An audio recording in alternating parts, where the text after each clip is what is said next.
sur TV Rogers.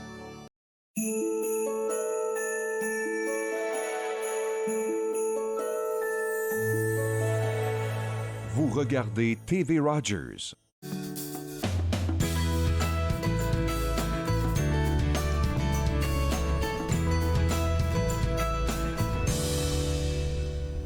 Bonjour et bienvenue à Entre nous, exclusivement sur les ondes de TV Rogers. Je suis Claude-Andrea Bonny. Je me ferai un réel plaisir de passer la prochaine heure avec vous.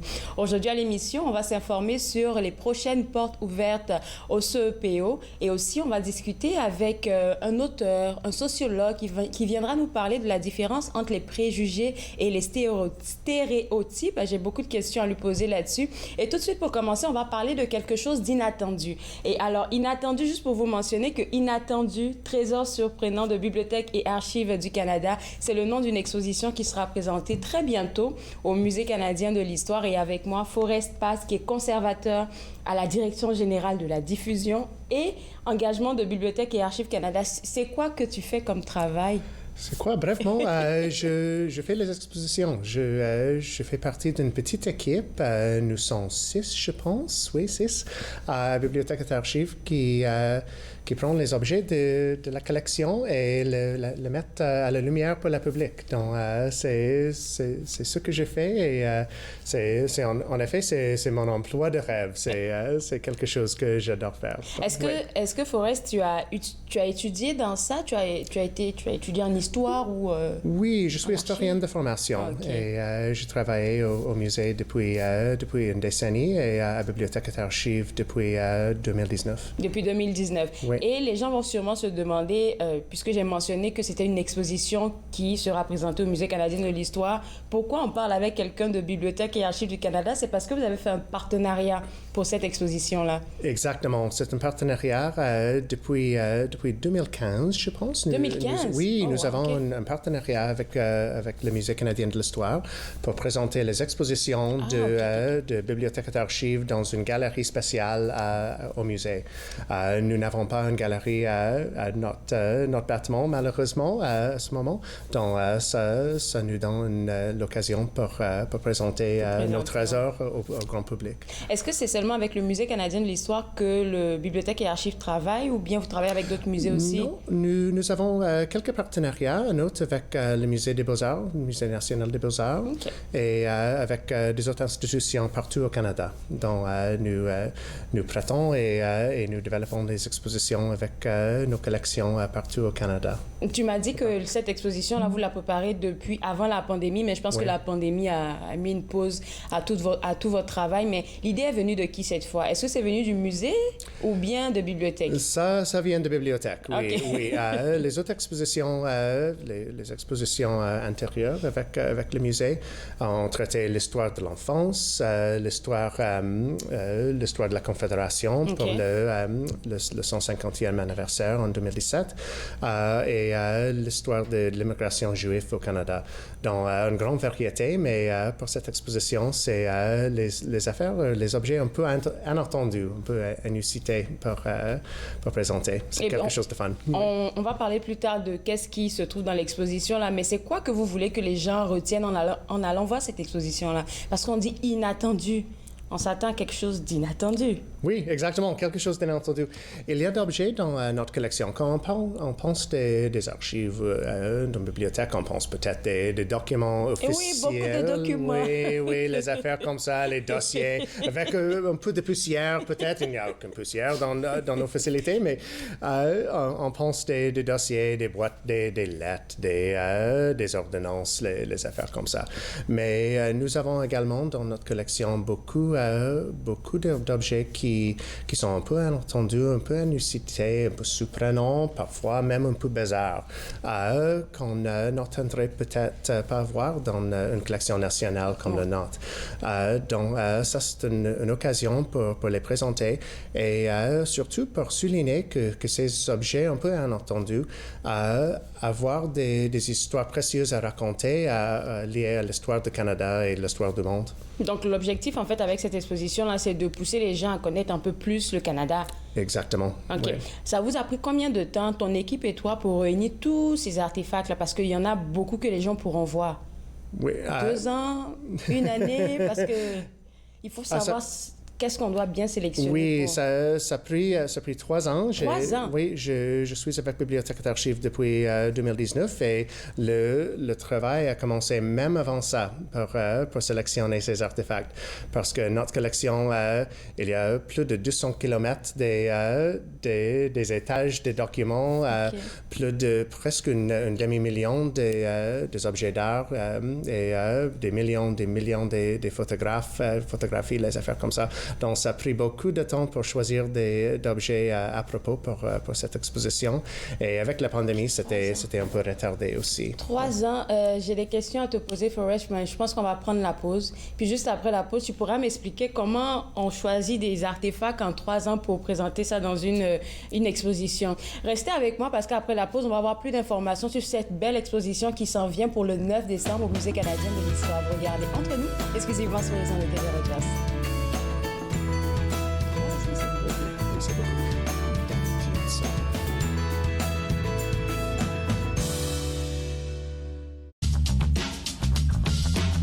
Cette émission est présentée par Télé Élan. Vous êtes enfin aux commandes.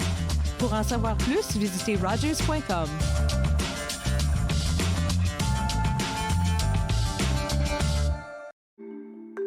Mettons que ma jeunesse n'était pas sans drogue.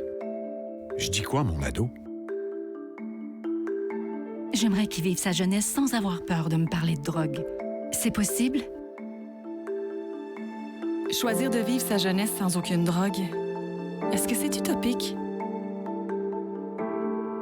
Des questions au sujet des jeunes et de la drogue. Jeunesse sans drogue, Canada. C'est Nayali. Joignez-vous à moi le 21 décembre à 20h pour la première d'Illumination. Une émission qui met en lumière les arts et la culture d'ici et qui fait briller notre talent et notre diversité. On va célébrer la lumière qui nous anime avec une variété de prestations qui nous feront voyager de l'Ontario au Manitoba, en passant par le Yukon, l'Alberta, le Nouveau-Brunswick et ma belle province, le Québec. Manquez pas ça.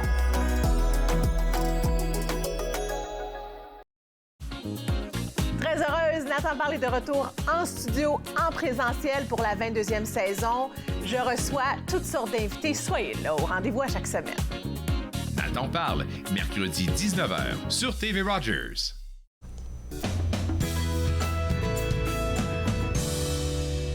De retour entre nous exclusivement sur les ondes de TV Rogers, on parle toujours de la prochaine exposition spéciale présentée au Musée canadien de l'Histoire qui s'intitule « Inattendu, trésor surprenant de Bibliothèque et Archives Canada ». Avec moi toujours Forrest Passe, qui est conservateur à Bibliothèque et Archives du Canada. Et tu me disais avant la pause que ça vous a pris 3 ans pour pouvoir sélectionner les artefacts qu'on va voir dans cette exposition-là. J'ai envie de comprendre la procédure. Vous avez fonctionné comment? Est-ce que c'était par thème? Est-ce que c'était par région au Canada? Oui, on pense au thème et on pense en thème et aux régions aussi. C'est comme une grosse casse-tête pour sélectionner quelque chose pour représenter toutes les régions, pour représenter des thèmes qu'on veut présenter et pour présenter toutes les sous-collections dans la collection à Bibliothèque et Archives Canada. Par exemple, il a fallu choisir un exemple de la collection d'art, en collection un objet de la collection des photographies, quelque chose des livres rares. Il y a des cartes, il y a des graveurs, il y a même une partition musicale. Il y a beaucoup des matériaux dans les médias variés. Il a fallu représenter toute cette diversité. Et puis, j'imagine que le Musée canadien de l'Histoire a eu quelque chose à dire dans la sélection que vous avez faite. Exactement. J'ai travaillé très étroitement avec Claire Champ, qui est une spécialiste en développement créatif, dont elle est muséologue et elle pense à l'expérience des visiteurs. C'est ça. Oui, exactement.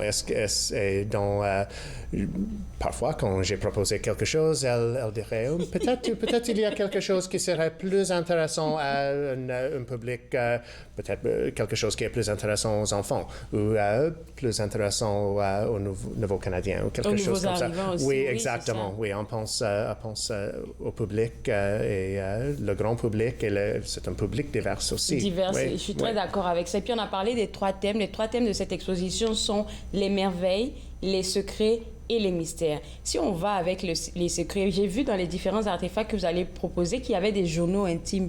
Je suis curieuse de savoir si c'est des journaux de qui? C'est juste un petit morceau d'un journal intime. Et c'était le journal intime de Annie Affleck. C'était une femme à Halifax, en Nouvelle-Écosse. Et pendant les années 1860, elle est tombée amoureuse avec un jeune homme qui s'appelle John Sparrow David Thompson. Et ils ont une aventure? Oui, une aventure. Et après ça, ils se sont mariés. Mais sa famille était catholique et la famille de John était protestante. Donc, il y avait un peu de conflit, un peu de désapprobation de la famille. Donc, ils ont communiqué dans une sténographie, une sorte de hiéroglyphe pour consoler pour cacher leur message entre eux. Et Annie l'a utilisé pour écrire son journal. Et elle a écrit dans le petit morceau commence en anglais, c'est juste quelques phrases en anglais. Et après ça, Thompson est arrivé. Et après ça, c'est tout dans un code, c'est tout enchiffré. Et ça a pris un siècle avant que les historiens et les cryptographes ont été capables de lire cette journal. C'était une forme de sténographie tout à fait oubliée. Ils ont le déchiffré. Mais c'est une histoire intéressante parce que le couple était marié et John est converti. Il devient catholique romain, oui, pour le mariage. Et bien plus tard, il est devenu premier ministre du Canada pendant les années 1890. Juste après Sir John A. Macdonald, il est devenu premier ministre pendant juste quelques mois. C'était un court terme. Mais donc, c'est dans la collection de John Thompson, à titre de premier ministre, on trouve ce petit morceau de journal de sa femme. Là, on va connaître la vie intime de cet ancien premier ministre. Et c'est juste à côté de ce fragment, il y a une lettre de John, l'une de ses lettres à Annie.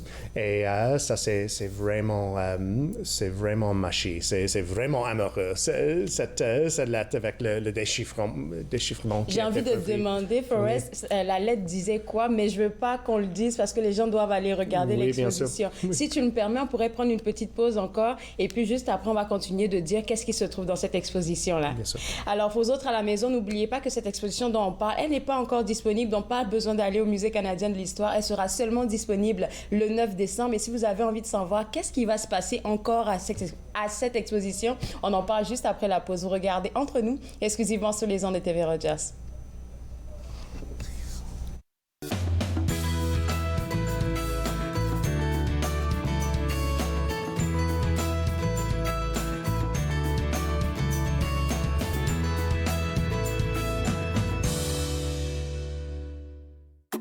Je suis Linda Leclerc et chaque semaine, en compagnie de mes invités, vous apprendrez comment relaxer, vous dilater la rate et surtout être de bonne humeur.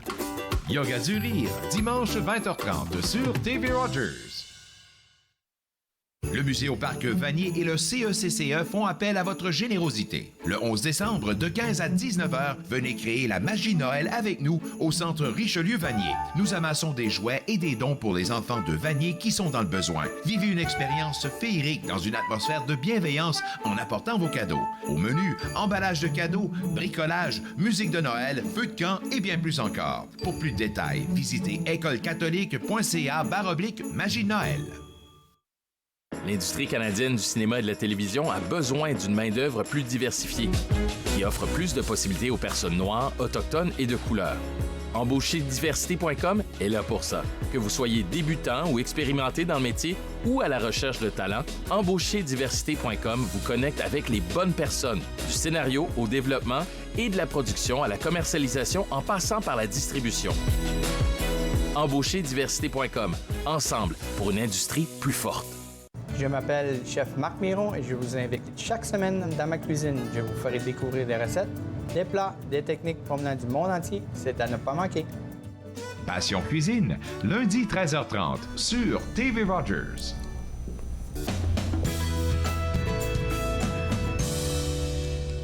De retour entre nous exclusivement sur les ondes de TV Rogers, on parle toujours de Inattendu, cette belle exposition qui s'en vient au Musée canadien de l'histoire ce 9 décembre 2022. Donc, quelque sorte, là, vous avez un peu la primeur.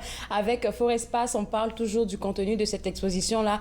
Avant la pause, on parlait d'une partie d'un journal intime qui relie une histoire d'amour entre une dame de Halifax et un ancien premier ministre.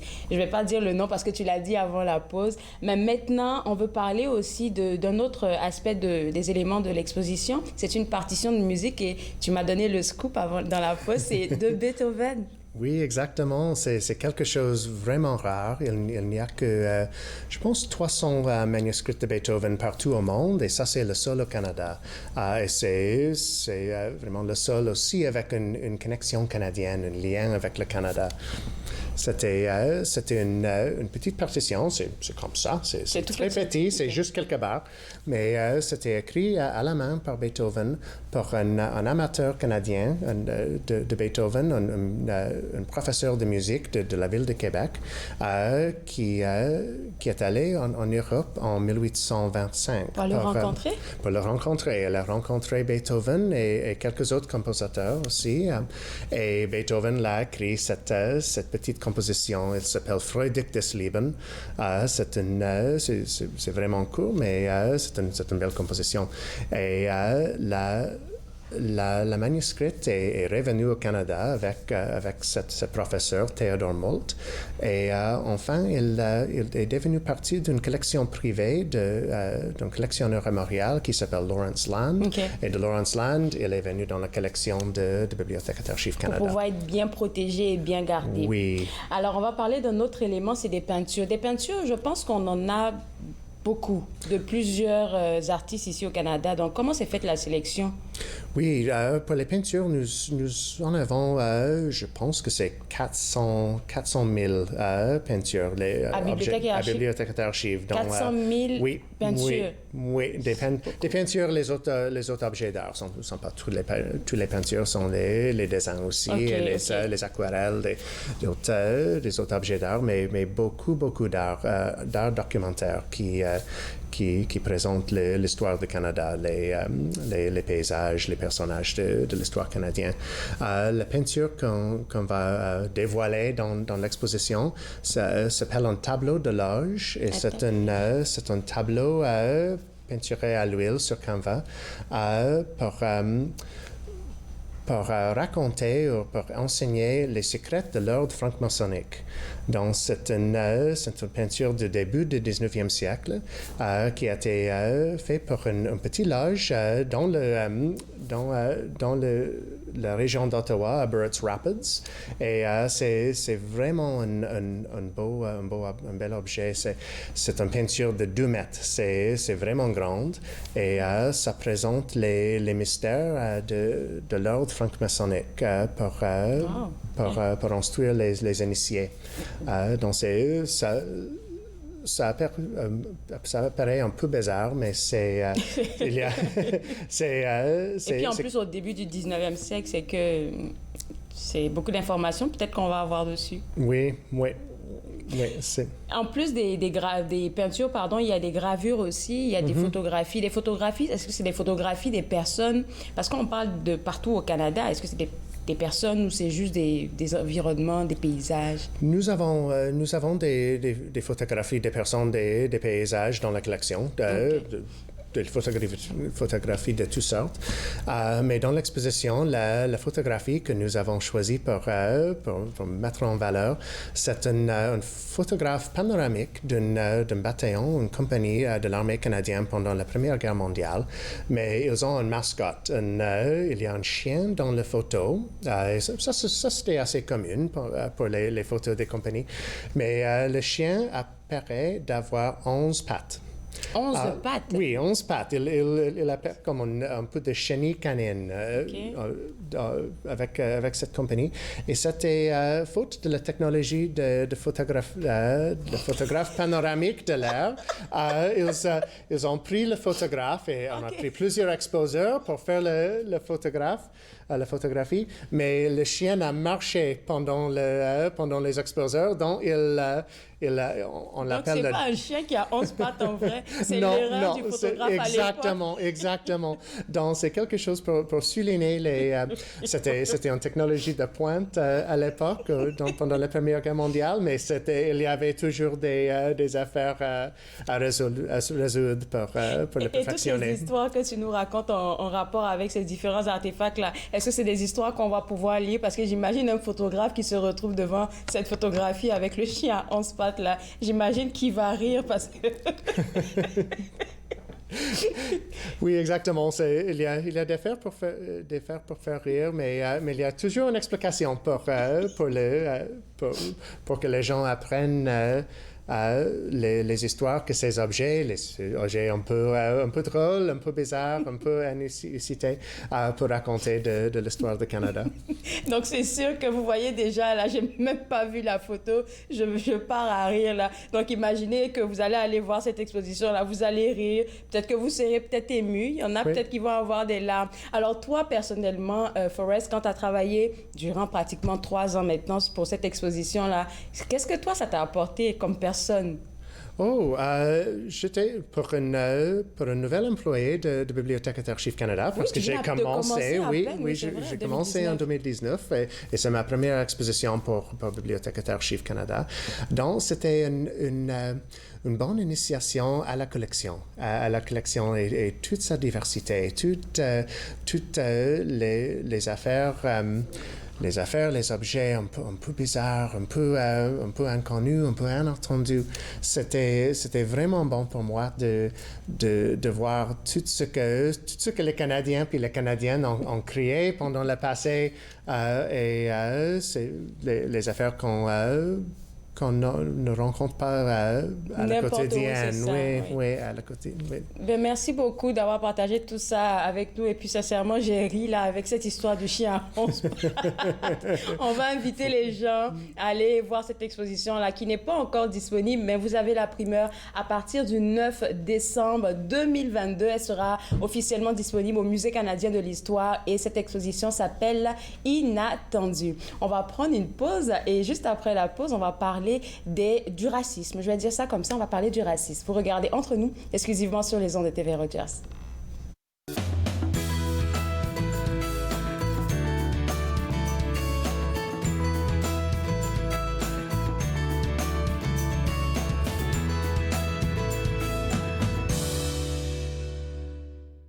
Je m'appelle Chef Marc Miron et je vous invite chaque semaine dans ma cuisine. Je vous ferai découvrir des recettes, des plats, des techniques provenant du monde entier. C'est à ne pas manquer. Passion Cuisine, lundi 13h30 sur TV Rogers. Il est question de partage et d'entraide, d'action et d'appartenance, de profiter pleinement de la vie et de rire aux éclats. Nous sommes l'Arche Canada. Nous admirons et partageons tout ce que les gens ont à offrir. Découvrez qui nous sommes dès aujourd'hui.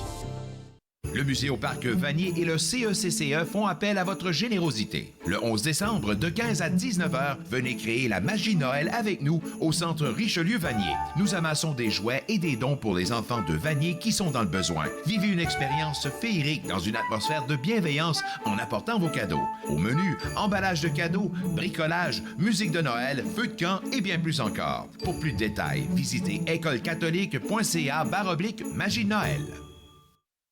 Pour vous qui pensez ne pas pouvoir bouger, regardez l'émission Restez actif pour la santé avec moi, Joanne Sheridan, tous les jours sur les ondes de TV Rogers. Restez actif pour la santé, en semaine 9 et 16 heures sur TV Rogers.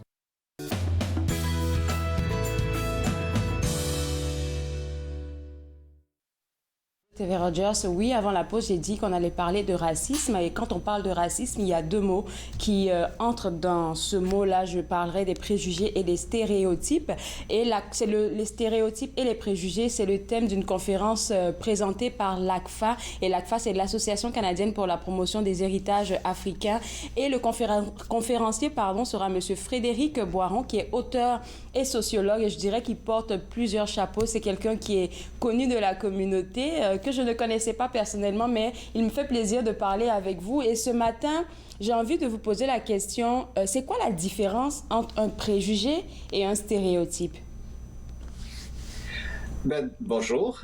D'abord, je vous dirais que clairement, un préjugé, c'est un jugement posé d'avance. Donc, un préjugé, un préjugement, donc un jugement porté d'avance. Donc, on porte un jugement d'avance sur les gens en fonction de ce que nous avons appris, de la façon que nous percevons l'autre.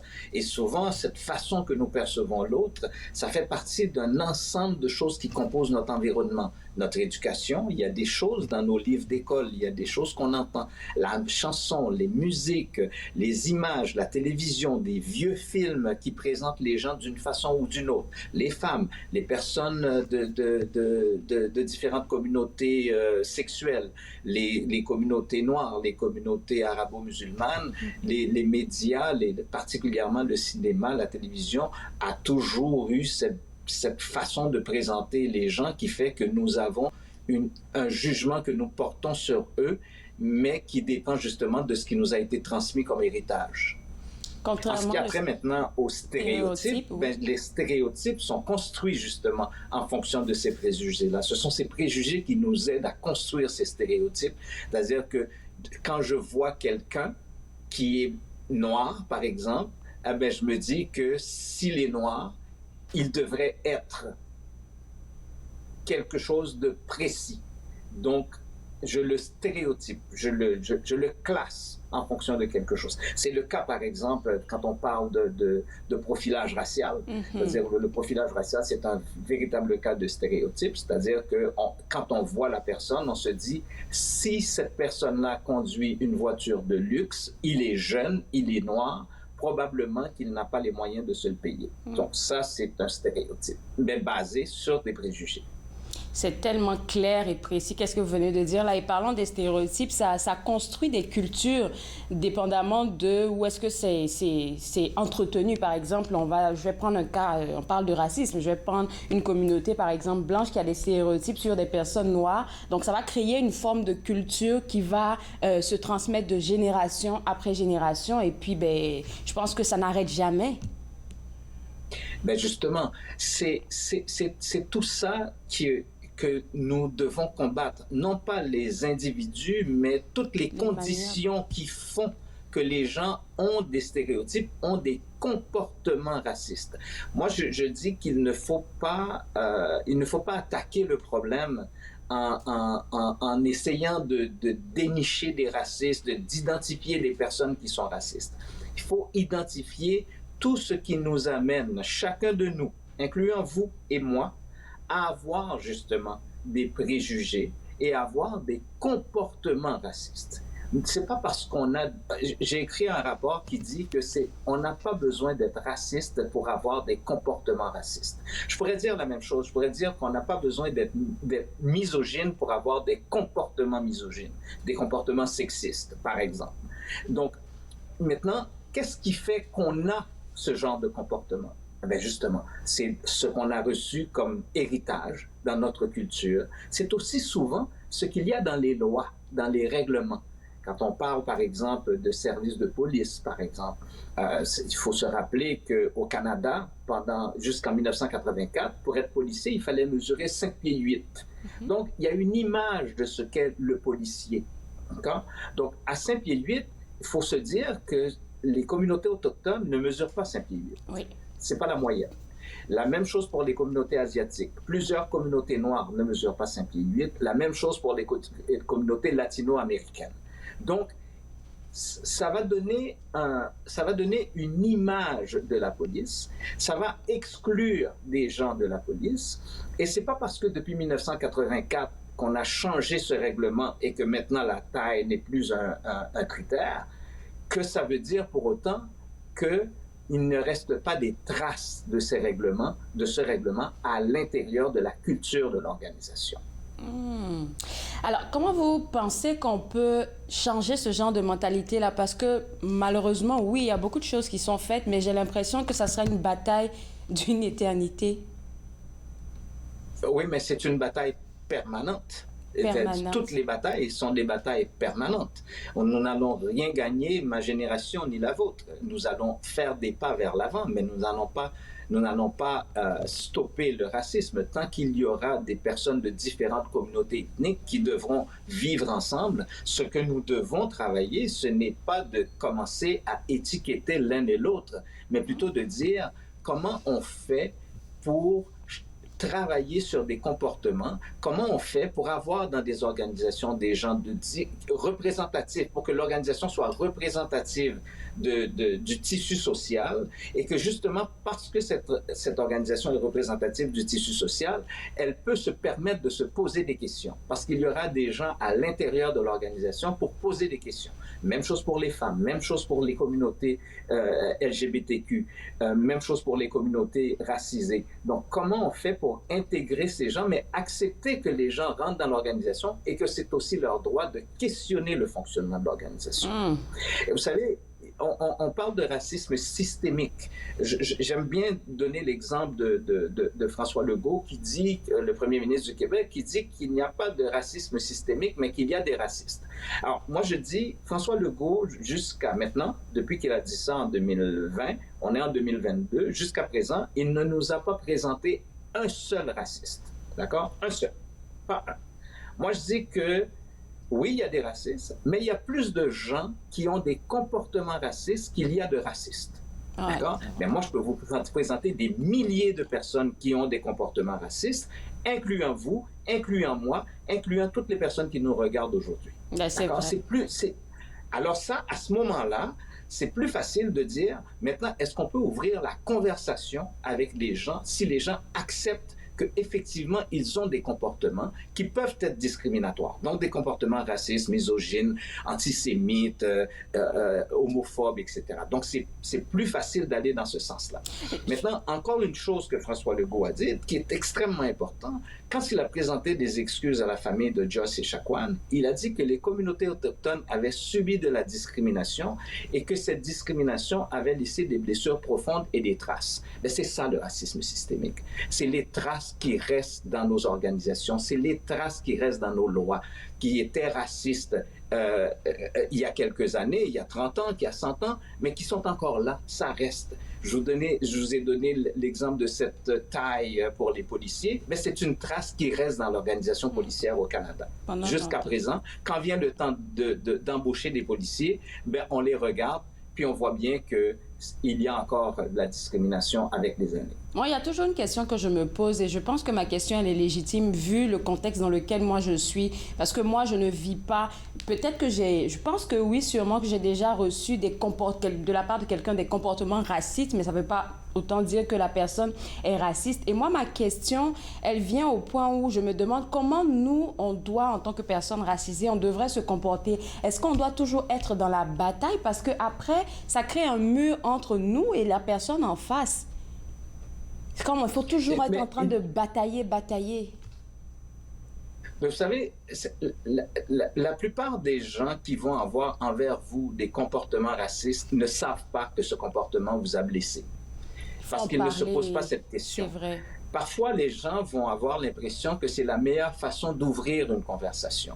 On va vous demander, entre autres, d'où vous venez. Ou tes cheveux. Les cheveux. Mais d'où vous venez, d'accord? Et si vous dites que vous venez d'Ottawa, eh bien, on va vous demander, oui, mais avant ça, vous étiez où? Donc, c'est ce qu'on appelle des micro-agressions. Les micro-agressions. Et c'est plus facile d'aller essayer, c'est pas d'aller essayer, mais c'est plus facile de sensibiliser quelqu'un par rapport à ces micro-agressions que plutôt de lui dire, oui, mais t'es raciste. D'accord? Dire, non, mais attends, je pense que c'est important que tu comprennes que de me dire ça, c'est quelque chose... Vous savez, les gens vont vous dire, ouais, mais moi, tu sais, j'aime pas les Noirs, mais toi, t'es correct. Mais Non, mais si tu n'aimes pas les Noirs, je suis noir. D'accord? Si tu n'aimes pas les Autochtones, mais que tu m'aimes moi, non, je ne suis pas correct, je suis autochtone. Donc, il n'y a pas de... Ce sont ces choses-là qui, je pense que, si je peux dire, je pense que notre responsabilité individuelle, chacun d'entre nous, c'est dans ces interactions-là, dans ces micro-agressions, c'est de ramener l'autre, c'est de lui dire que ça ne passe pas, que ça fait mal, que ça dérange. Parce qu'en réalité, ce que vous allez faire quand vous allez ramener quelqu'un sur un sujet de comme l'éducation, celui-là, vous allez protéger la prochaine personne. Et puis vous faites de l'éducation en même temps. Je vais vous garder avec moi. On va prendre une pause et juste après la pause, on va continuer de discuter de ce beau thème-là qui a été choisi pour la prochaine conférence de l'ACFA ce 8 décembre. Regardez Entre nous, exclusivement sur les ondes de TV Rogers.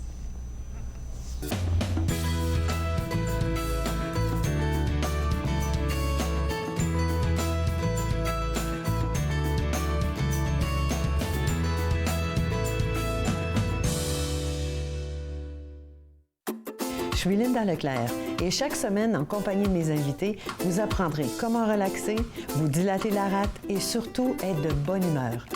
Yoga du rire, dimanche 20h30 sur TV Rogers.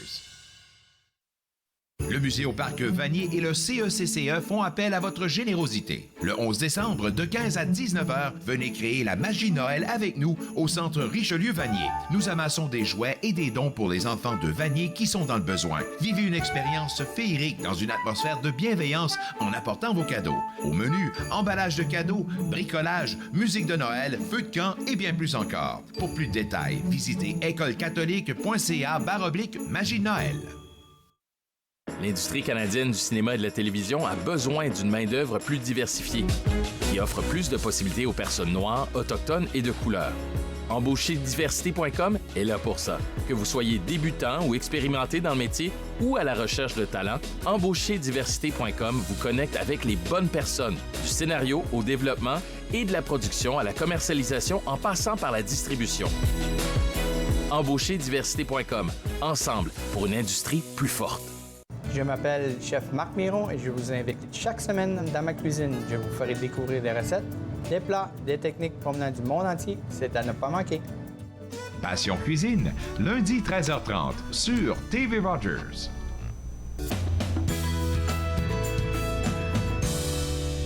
De retour entre nous exclusivement sur les ondes de TV Rogers. On continue toujours notre belle discussion au sujet de la conférence sur les préjugés et les stéréotypes qui sera présentée par M. Frédéric Boiron, auteur et sociologue. Et il est qualifié d'un personnage décapant, auteur percutant, un sociologue plus infréquentable que jamais. Et après le premier segment qu'on a fait ensemble, je comprends pourquoi. Parce que vos paroles choquent et piquent, mais ça guérit en même temps. Alors, parlons maintenant, en fait, du contexte EDI. On en parle beaucoup. Moi, je l'appelle le mouvement EDI.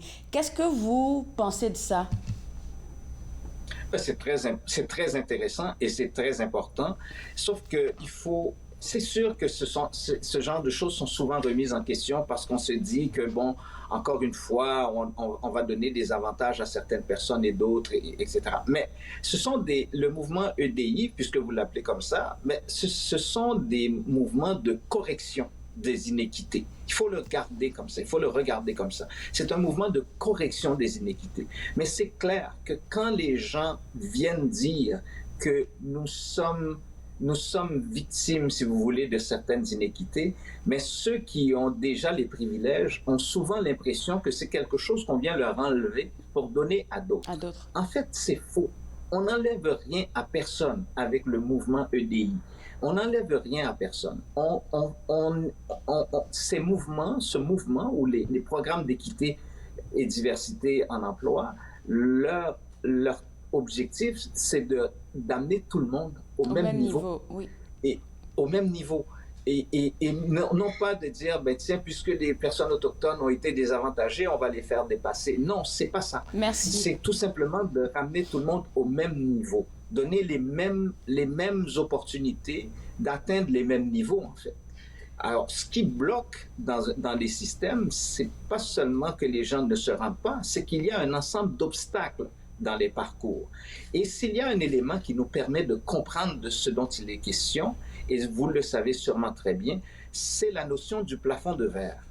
La notion du plafond de verre, qu'on applique essentiellement aux femmes, dit que les femmes n'arrivent pas à atteindre certains niveaux dans leur parcours professionnel et elles vont arriver à un certain moment où il y a des obstacles invisibles. C'est pour ça qu'on appelle ça un plafond de verre. Il y a des obstacles invisibles qui font qu'elles ne sont pas capables d'arriver au même niveau que les hommes. Donc, essentiellement, au Canada, on va dire que les femmes gagnent environ 80-83% du salaire des hommes parce qu'il y a des plafonds de verre qui font que la moyenne des femmes n'atteignent pas le même niveau que les hommes. Mais il y a une chose qu'on ne dit pas assez souvent en tout cas, que moi je dis, c'est que les femmes gagnent 80% du salaire des hommes. C'est vrai. Mais les femmes afrodescendantes gagnent 60% du salaire des hommes. Et que les femmes arabo-musulmanes gagnent 50% du salaire des hommes. Donc, les femmes autochtones, n'en parlons même pas. Elles sont scotchées sur le plancher. Maintenant, essayez de comprendre comment une femme autochtone, combien de plafonds de verre qu'elle doit traverser pour se rendre au même niveau qu'une femme blanche. Oui. D'accord? Même pas au même niveau que les hommes. Une femme blanche. Elle doit traverser plusieurs plafonds de verre, plusieurs obstacles à abattre pour y arriver. Alors, le concept de racisme systémique, de discrimination systémique, ce n'est pas un système qui crée des racistes, c'est un système dans lequel il y a des obstacles devant des gens en fonction de leur appartenance ethnique, en fonction de leur genre, en fonction de leur orientation sexuelle, qui fait que les gens vont probablement passer toute leur vie sans jamais atteindre le même niveau que les hommes. C'est ça. Et puis parlons du genre, là, ça ne s'est pas passé ici au Canada, mais j'ai une amie de mon pays d'origine, en Côte d'Ivoire, qui m'a dit quelque chose qui m'avait tellement choquée. Je me suis dit, OK, on est en 2021, c'était en 2021, ça ne se peut pas que ta patronne te dise quelque chose comme ça. En pleine réunion, ma copine était enceinte pour la 3e fois, et sa patronne, en pleine réunion, qui lui lance encore au visage, ne me dit pas que tu es encore enceinte, tu vas prendre encore des congés. Je me dis, ben, c'est pas des choses à dire. Donc, les discriminations sur le genre, sur peut-être le sexe, sur l'origine, ça dépend de, pas seulement au Canada ici, ça dépend du lieu où tu vis. Ça peut se présenter de différentes manières. Et justement, moi, je viens d'Haïti, et je dis que probablement Haïti, c'est un des pays où on voit le racisme s'exprimer le plus ouvert, parce que c'est un pays multi-ethnique et tout ça, et ça donne que les gens, la classe qui domine sur l'échiquier économique est composée de gens syro-libanais, des Syriens, des gens du Moyen-Orient. Donc, il y a un regard porté sur ces gens-là qui fait que quand vient le temps de les juger, on les juge d'abord en fonction de leur origine. Pour toutes sortes de raisons, valables ou non valables, parce que c'est un pays d'exploitation, etc. Mais on juge d'abord en fonction de ça. Ce n'est pas nécessairement l'angle sur lequel il faut juger les gens. Moi, je dis toujours qu'il y a discrimination quand on émet des commentaires, quand on juge les gens en fonction de quelque chose qu'ils ne sont pas capables de changer. D'accord? Leur sexe, leur origine ethnique, leur handicap, leur orientation sexuelle, à partir du moment où vous jugez les gens sur ces éléments-là, vous êtes en train de faire de la discrimination. Ça, c'est fort. Qu'est-ce que vous êtes en train de dire là? J'imagine pas qu'est-ce qui va se passer ce 8 décembre là. Il y a beaucoup de plafonds de verre qui seront cassés. Ben, j'espère. Moi, ce que j'invite les gens à venir faire la conversation avec moi. Je suis pas là pour faire un étalage, mais plutôt pour inviter les gens à dynamiser une conversation pour qu'on parle de ces choses-là et que quand on reparle de ça, ben, on prend conscience que nous sommes tous habités de tout ce qu'il faut, de tout ce qu'on peut avoir comme élément pour nous-mêmes avoir des comportements discriminatoires. Donc, essayer de se questionner sur soi-même. Essayer de comprendre aussi d'où vient tout ça, particulièrement ce dont les communautés noires sont victimes, d'où ça vient ça. Et je vais leur dire, je vais vous le dire en primeur à vous, mais je ne le dirai à personne d'autre avant, il faut toujours se rappeler qu'en Amérique, les Noirs sont venus ici en tant que bétail. D'accord? Alors, on part de ça. Alors, si on est ici en tant que bétail, bien, il y a un premier regard qui est porté sur le noir, qui est un regard qui est porté sur une bête de somme, sur un animal. Donc, ça explique beaucoup de choses. On a énormément de temps avant qu'on voit les changements. Mais en tout cas, on est en bonne voie. Je suis très contente d'avoir lu quelque part que vos écrits font partie intégrante du patrimoine de Bibliothèque et Archives nationales du Québec parce qu'elles dépeignent exactement la société québécoise à ce moment de l'histoire. Et j'imagine que ce 8 décembre, là, il y a beaucoup de choses qui seront dites. Merci beaucoup d'avoir pris le temps de nous parler. Puis nous, on va inviter les gens à aller vous rejoindre ce 8 décembre. Alors, pour vous autres à la maison, www.acfa.ca ou bien même si vous avez Facebook, vous pouvez aller directement sur le Facebook de l'ACFA pour participer à cette conférence sur les préjugés et les stéréotypes. C'est le 8 décembre de 18h à 20h30 à l'Université d'Ottawa. On va prendre une pause et juste après la pause, on va parler des portes ouvertes dans les écoles du CEPO. Vous regardez Entre nous, exclusivement sur les ondes de TV Rogers.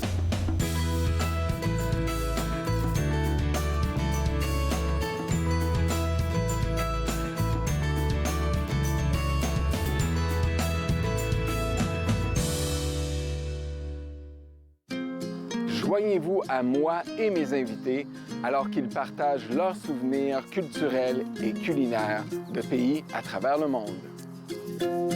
Bouffe sur la route, dimanche 20h sur TV Rogers. Je suis né sur le territoire de la Première Nation Musqueam et j'ai été élevé par ma mère qui me parlait Nkaminem. Enfant, j'ai arrêté de parler ma langue maternelle car on m'a dit que de parler d'autres langues que l'anglais ne faisait pas canadien. Les aînés me sont apparus en rêve. Ils m'ont rappelé qui je suis et d'où je viens. Je me suis alors réveillé. Mes racines sont solides et je ne suis plus un locuteur silencieux. Ma langue révèle mes origines, me définit et me guide pour montrer et expliquer notre culture et nos traditions. C'est un cadeau pour les gens d'aujourd'hui et la génération à venir. Ce qui était perdu est retrouvé. Ce qui était endormi est réveillé. Mon sang est ici et je suis complet. J'ai renoué avec mes origines. Ici Jean-Marie Vianney. À chaque semaine, je vous ferai découvrir des personnalités provenant de différents milieux. Ils vous exposeront leur point de vue sur de nombreuses facettes du multiculturalisme dans notre région. Vivre ensemble, lundi 19h sur TV Rogers.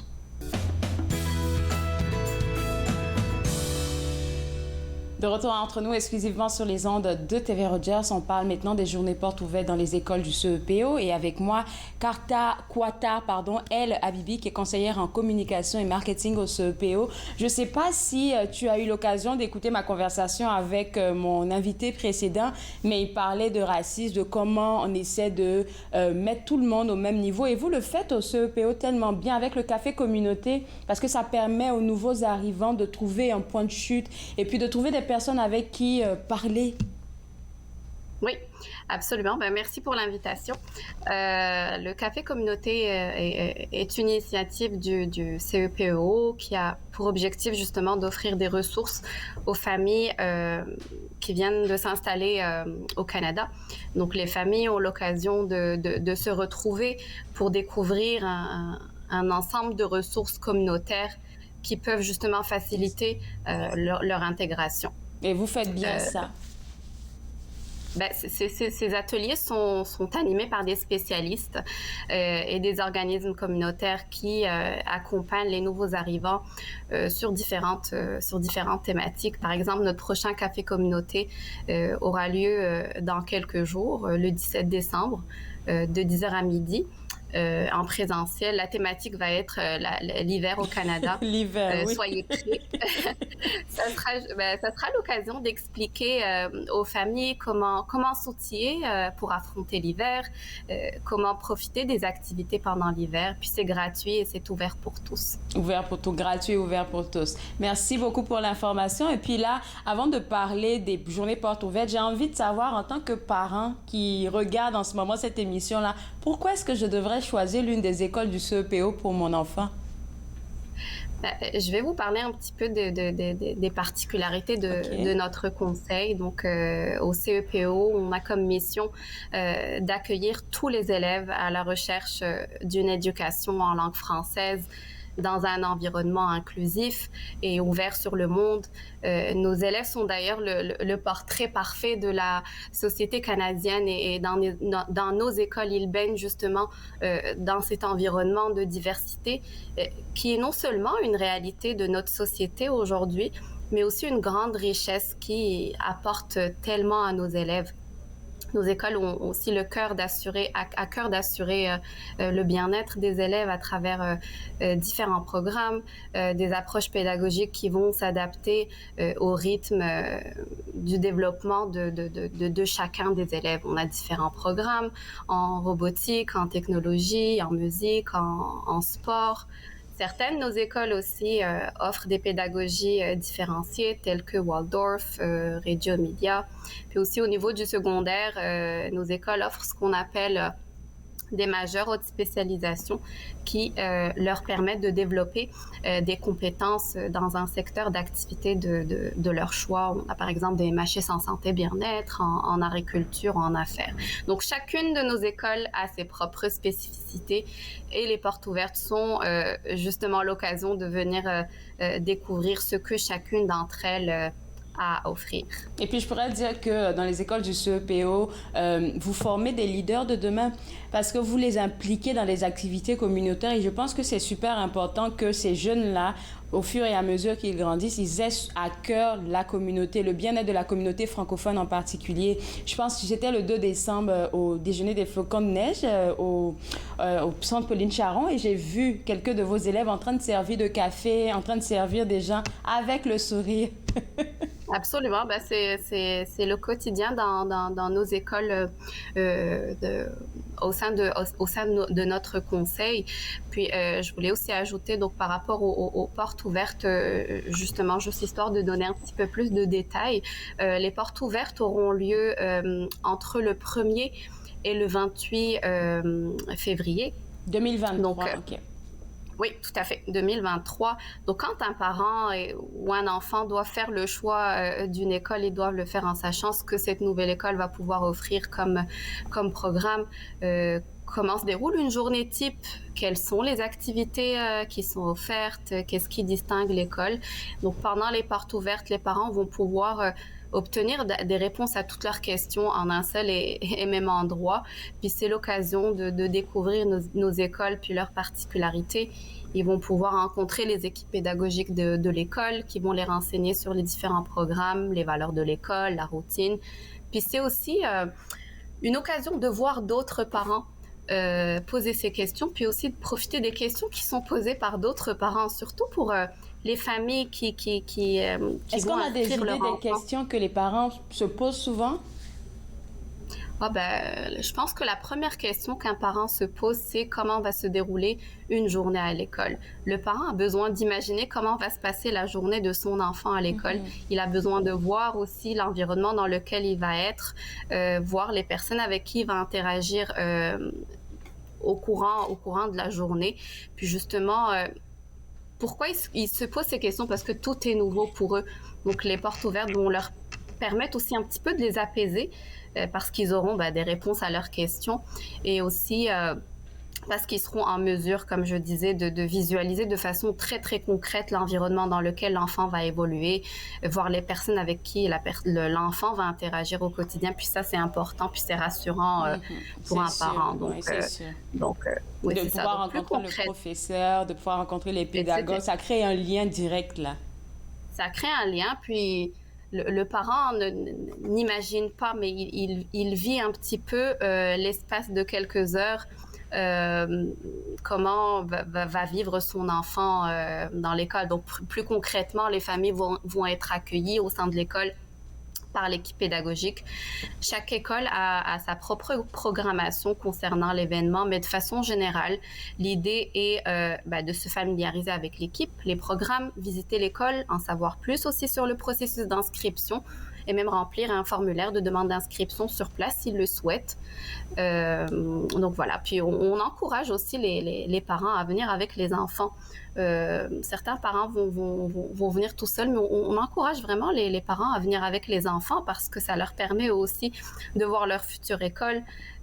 Certains vont être impatients puis seront très, très contents d'être là. D'autres, puis généralement, c'est les plus jeunes, ils peuvent ressentir un petit peu d'anxiété, ce qui est tout à fait normal. C'est une des raisons pour lesquelles, d'ailleurs, on encourage les parents à venir accompagner avec l'enfant parce que c'est une belle occasion de découvrir leur future école, se familiariser aussi avec ce nouvel environnement. Une rentrée dans une école, c'est toujours stressant pas toujours, mais souvent stressant pour les plus jeunes, en tout cas pour les nouveaux élèves. Donc, il va nous rester 30 secondes. Donc, le fait de découvrir ce nouvel environnement, c'est rassurant pour eux. Donc, l'ensemble des dates et les informations sont disponibles sur notre site web de cepo.on.ca. Puis, les familles peuvent s'inscrire à l'événement de l'école qui les intéresse dès maintenant. Merci beaucoup pour ces informations-là. Je te souhaite une très bonne journée. Puis, on va inviter les parents à aller visiter le site web. Parfait, merci. Alors, pour vous autres à la maison, je parle aux parents, peut-être même aux grands-parents, pourquoi pas. Si vous avez envie de connaître encore un peu plus les particularités qu'offrent les écoles du CEPO et aussi participer aux prochaines journées portes ouvertes qui vont se tenir en février, vous pouvez visiter leur site web www.cepo.on.ca. On revient juste après la pause. Vous regardez Entre nous, exclusivement sur les ondes de TV Rogers.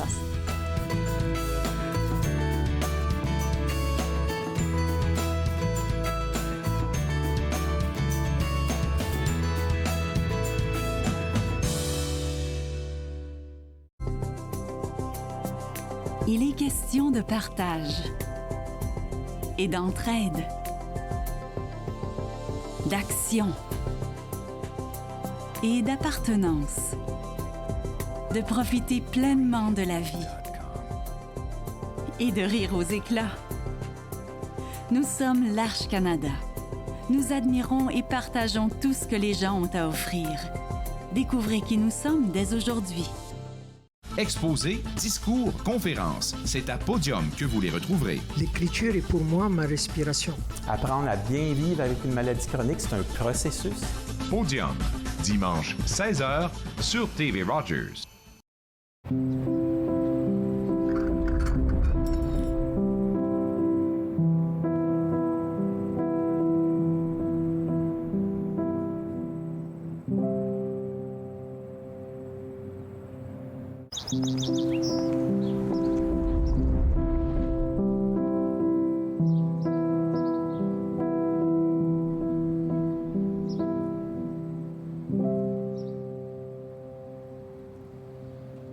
À la prochaine émission, j'ai Yaye Rama qui se joint à nous. On va parler de la réalité des parents nouveaux arrivés au Canada avec les enjeux qui y suivent. La réalité de la parentalité, dimanche 19h sur TV Rogers.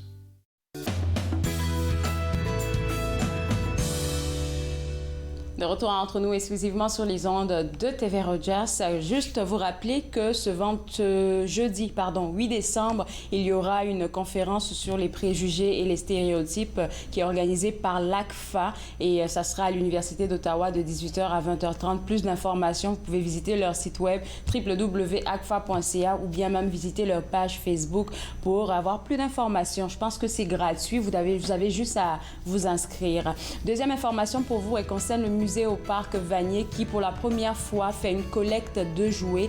Tout ce que vous avez à faire, c'est d'acheter des jouets et de les porter au musée au Parc Vanier. Si vous voulez des informations sur comment ça va se passer, le partage des jouets et comment vous pouvez aider pour emballer ces jouets-là, ça sera au www.museauparc.ca. Moi, je me suis fait un plaisir de passer cette heure avec vous. On sera de retour demain à partir de 11h pour une émission aussi intéressante que celle d'aujourd'hui. Et demain, je vais m'entretenir avec Marcel Morin de la Maison de la Francophonie d'Ottawa. C'est la première fois que je vais la voir à l'émission. Il va nous parler de toutes les activités, mais aussi de tous les différents partenariats qu'ils font dans la région. Jocelyn Beauchamp du MIFO sera avec nous pour nous parler de la campagne de financement majeur du MIFO et des activités du temps des fêtes. On se voit demain à 11h. Bye bye.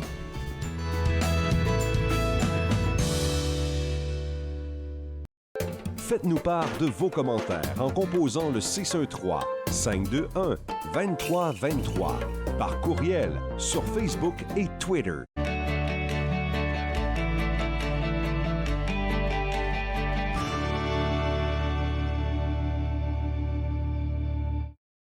D'un océan à l'autre, partout au Canada, il se passe quelque chose d'extraordinaire.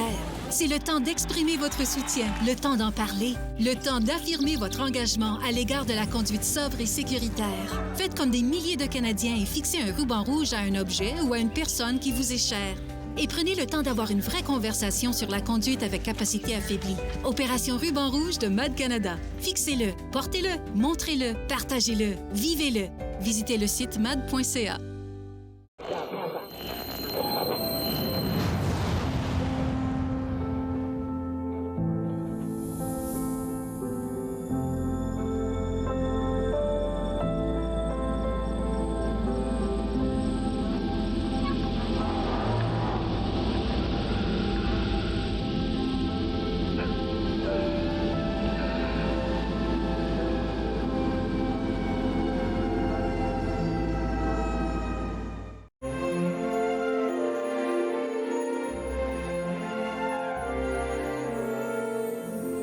Vous regardez TV Rogers.